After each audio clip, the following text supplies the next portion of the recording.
நீங்கள் அரசியலை விட்டு விலகலாம், ஆனால் அரசியல் உங்களை விட்டு ஒருபோதும் விலகாதுங்கிறார் அரிஸ்டாட்டில். மிக்சி தரம், கிரைண்டர் தரம், அதை தயாரிச்சு கொடுக்கிற இலவசமா கொடுப்பானா? கடந்த 5 ஆண்டுகள் மட்டும் தமிழக அரசு 10 லட்சம் கோடி கடன் வச்சிருக்கு. அதுக்கு நீங்க என்ன திட்டம் வச்சிருக்கீங்க? திமுகவுக்கு மாற்று அதிமுக கிடையாது, அதிமுகவுக்கு மாற்று திமுக கிடையாது, திமுகவுக்கு மாற்று நாம் தமிழர் கட்சி, அதிமுகவுக்கு மாற்று நாம் தமிழர் கட்சி.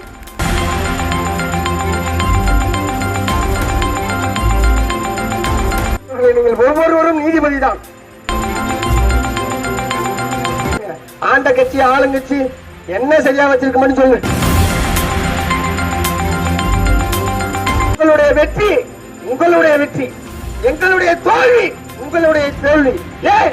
நாங்கள் மக்களுக்காக வந்தவர்கள். தமிழ்த்தாய் வாழ்க, தலைவர் பிரபாகரன் வாழ்க. இலக்கு ஒன்றுதான், இலக்கின் விடுதலை. நன்றி, வணக்கம். நாம் தமிழர். கல்யாண சுந்தராரின் வரிகளை வணங்கி உறவுகள் அனைவருக்கும் எங்களுடைய அன்பும் வணக்கமும். என் அன்பான சொந்தங்களே, நாம் தமிழர் கட்சியின் தலைமை ஒருங்கிணைப்பாளர் அன்பு அண்ணன் செந்தமிழன் சீமானின் அன்பு தங்கை, நாம் தமிழர் கட்சி பேராவூரணி சட்டமன்ற தொகுதியின் வெற்றி வேட்பாளர் பொறியாளர் திருமதி புவனா மணியரசன் அவர்கள் உழவன் விவசாயி சின்னத்திலே வாக்குகள் கேட்டு உங்களை காண வந்திருக்கிறார். காலங்கள் மாறினாலும் காட்சிகள் ஒருபோதும் மாறுவதில்லை. என் உடன் பிறந்த சகோதரர்களே, அரசியல் என்கிற எண்ணம் இல்லாதவன் அவன் மனிதனாகவே இருக்க முடியாதுங்கிறார் காந்தியடிகள். மனிதன் பேசுகின்ற ஒவ்வொரு வார்த்தையிலும் அரசியல் பிறக்குதுங்கிறார் லெனின். நீங்கள் அரசியலை விட்டு விலகலாம், ஆனால் அரசியல் உங்களை விட்டு ஒருபோதும் விலகாதுங்கிறார் அரிஸ்டாட்டில். நீங்கள் அரசியலை வெறுத்தால், யாரை வெறுக்கின்றீர்களோ அறிவிருக்கின்றீர்களோ அவர்கள் ஆட்சியின் கீழே வாழ நேரிடுங்கிறார் பிளாட்டோ.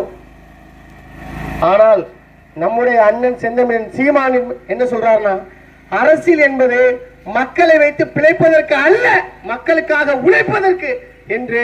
இந்திய அரசியல் வரலாற்றிலேயே பெண் விடுதலை இல்லையே மண் விடுதலை இல்லை, ஆணுக்கு பெண் சமம் அல்ல, ஆணும் பெண்ணும் சமம் என்ற முழக்கத்தை முன்வைத்து 234 தொகுதிகளிலும் 117 ஆண்கள் 117 பெண்கள் என்று சரிக்கு சமமாக இடம் கொடுத்து இந்த அரசியல் களத்திலே களமாட வைத்துக் கொண்டிருக்கிறார் எங்களுடைய அண்ணன் செந்தமிழன் சீமான். உங்கள் முன்னால் வந்திருக்கிற வேட்பாளர் முன்னாள் சட்டமன்ற உறுப்பினர் எம்எல்ஏ மகளோ, நாடாளுமன்ற உறுப்பினர் எம்பி மகளோ கிடையாது. நம்மை போன்ற ஒரு சாதாரண வேளாண்குடியில் பிறந்த மகள் தான். ஒரு முறை அவருக்கு உழவன் விவசாய வாக்குகள் செலுத்தி அவர் வெற்றி பெற செய்யணும். நாங்கள் இலவசங்கள் தரமாட்டோம். மிக்சி தரம், கிரைண்டர் தரம் உங்களுக்கு நாங்கள் இலவசமாக கொடுக்கலாம், அதை தயாரித்து கொடுக்குற இலவசமாக கொடுப்பானா? கடந்த 5 ஆண்டுகள் மட்டும் தமிழக அரசு 10 லட்சம் கோடி கடன் வச்சிருக்கு. ஒரு ரேஷன் கடைக்கு 3 லட்சம், ஒரு ரேஷன் கார்டுக்கு 3 லட்சம் கடன் இருக்கு. இந்த 10 லட்சம் கடனை எப்படி நீங்க அடைப்பீங்க? அதுக்கு நீங்க என்ன திட்டம் வச்சிருக்கீங்க? என்னுடைய அன்பு சகோதரி வெற்றி பெற செய்யுங்க. பேராவூரணி தொகுதியில் நிலமும் வளர்ந்த தென்னை சார்ந்த தொழிற்சாலைகள் உருவாக்குவோம். உருவாக்கி அனைத்துக்கும் வேலை வாய்ப்பை கொடுப்போம். வேலை வாய்ப்பு கொடுப்போம். ஒரு வேளாண்மை அரசு பணியை அறிவிப்போம். ஒரு வீட்டுக்கு அரசு பணி. டாஸ்மார்க்ல சாராய ஊத்தி கொடுக்கிற ஒரு அரசு பணியை வேலை பார்க்கும் போது என்னோட வேளாண் குடிமக்கள் ஒரு வீட்டுக்கு ஒரு அரசு பணியை கண்டிப்பா நாங்க உருவாக்கி தருவோம். ஒரு வாய்ப்பு கொடுக்கணும். நீங்க திமுக ஓட்டு போட்டுட்டீங்க, அதிமுக ஓட்ட போட்டுட்டீங்க, அதனால நீங்க அடைந்த நன்மைகள் என்ன? ஒரே ஒன்று சொல்லுங்க. கல்வி தரமா இருக்கா? மருத்துவம் தரமா இருக்கா? பேராவணி போங்க, மருத்துவமனைக்கு போடுங்க. இங்க ஸ்கேன் பண்ணி சொல்லி பக்கத்து மருத்துவமனைக்கு அனுப்புவோம். அந்த ஸ்கேன் பண்ற மிஷின் எவ்வளவு வரப்போகுது? அதை வாங்கி வச்சு எளிய மக்களுக்கு மருத்துவத்தை தரமா கொடுக்கணுமா கொடுக்க கூடாதா? இதை எளிய பிள்ளைகள் நாங்க அரசியலுக்கு ஆட்சிக்கு வந்த பிறகு செய்ய முடியும். திமுகவுக்கு மாற்று அதிமுக கிடையாது, அதிமுகவுக்கு மாற்று திமுக கிடையாது, திமுகவுக்கு மாற்று நாம் தமிழர் கட்சி, அதிமுகவுக்கு மாற்று நாம் தமிழர் கட்சி. உறுதியாக வெல்லுவோம்.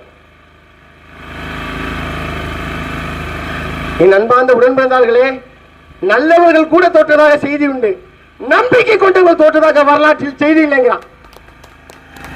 இந்த மண்ணின் மகள் நாங்கள் உறுதியாக வென்று வருவோம். வென்று வந்து அனைத்து பிரச்சனைகளுக்கும் தீர்வுதான். அது நாம் தமிழர் கட்சி ஆட்சிக்கு வந்த பிறகுதான் செய்ய முடியும். ஒரு முறை வாய்ப்பு கொடுங்க. தூங்கும் புலியை பறை கொண்டு எழுப்பினோம், தூய தமிழரை தமிழ் கொண்டு எழுப்பினோம், தீங்குறு பகைவரை இவனின்றி நீக்குவோம், செந்தமிழ் உணர்ச்சி வேல் கொண்டு தாக்குவோம். நம்ம உறுதியா வெற்றி பெறுவோம். ஒரு வாய்ப்பு கொடுங்க. இந்த மண்ணிலே திமுக வென்றது என்பது ஒரு செய்தி, அதிமுக வென்றது என்பது ஒரு செய்தி. ஆனால் நாம் தமிழர் கட்சி உழவன் விவசாய சின்னம் என்றது ஒரு வரலாற்று புரட்சி. அந்த வரலாற்று புரட்சியை இந்த மண்ணிலிருந்து தொடங்குவோம். ஒவ்வொருவரும் நீதிபதி தான். நீங்கள் ஒவ்வொருவரும் நீதிபதி. ஏப்ரல் 23 வாக்கு செலுத்தும் போது ஒரு நீதிபதி நீங்க வாக்கு எப்படி செலுத்த யோசிச்சுங்க. ஆண்ட கட்சி ஆளுங்கட்சி என்ன சரியா வச்சிருக்க சொல்லு. திமுக ஓட்டு நீங்க போட்டு என்னத்தை அனுபவிச்சிருக்கீங்க? உழவர் விவசாய சின்னத்துக்கு வரிசை எண் 3 இருக்கும். ஓட்டு போடும் போது நீங்க பார்க்கும் போது வரிசை எண் 3 இருக்கிற விவசாயி, உழவர் விவசாயி வாக்கு எண்ணிக்கையின் போது முதலிடத்திற்கு வர வேண்டும். எங்களை வெற்றி பெற செய்ய வேண்டும்.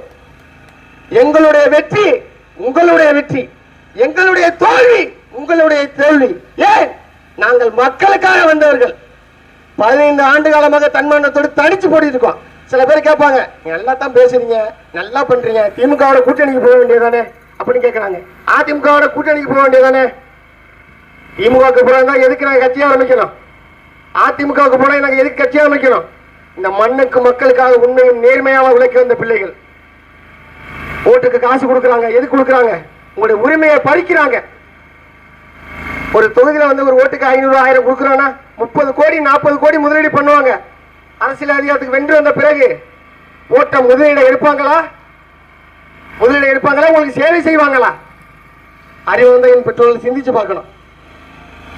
நெஞ்சு வெடிக்க தொண்டு தண்ணி வத்த எதுக்கு கத்துறோம்? இந்த மண்ணை மக்கள் இந்த மக்களுக்காக விட்டுட்டு போயிடக்கூடாது. ஒரு காரணத்துல அடுத்த தலைமுறை பிள்ளைகள் வரமாட்டார்கள், உறுதியாக வரமாட்டார்கள். உங்களுக்காண்டி பேசவோ குரல் இல்லாம ஒருத்தர் வரமாட்டாங்க. என் சகோதரி வெற்றி பெற செய்ய உள்ள அனுப்புங்க. குரலற்றவர்களின் குரலாக என்னுடைய அன்பு சகோதரி சட்டமன்றத்திலே எங்களுடைய குரல் ஒலிக்கும். உறுதியாக வெல்லுவோம். நம்பிக்கையோட இருங்க.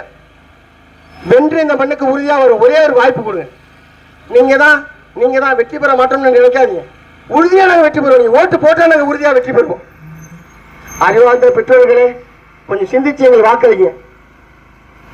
தமிழ்த்தாய் வாழ்க, தலைவர் பிரபாகரன் வாழ்க. இலக்கு ஒன்றுதான், இனத்தின் விடுதலை. நன்றி, வணக்கம். நாம் தமிழர்.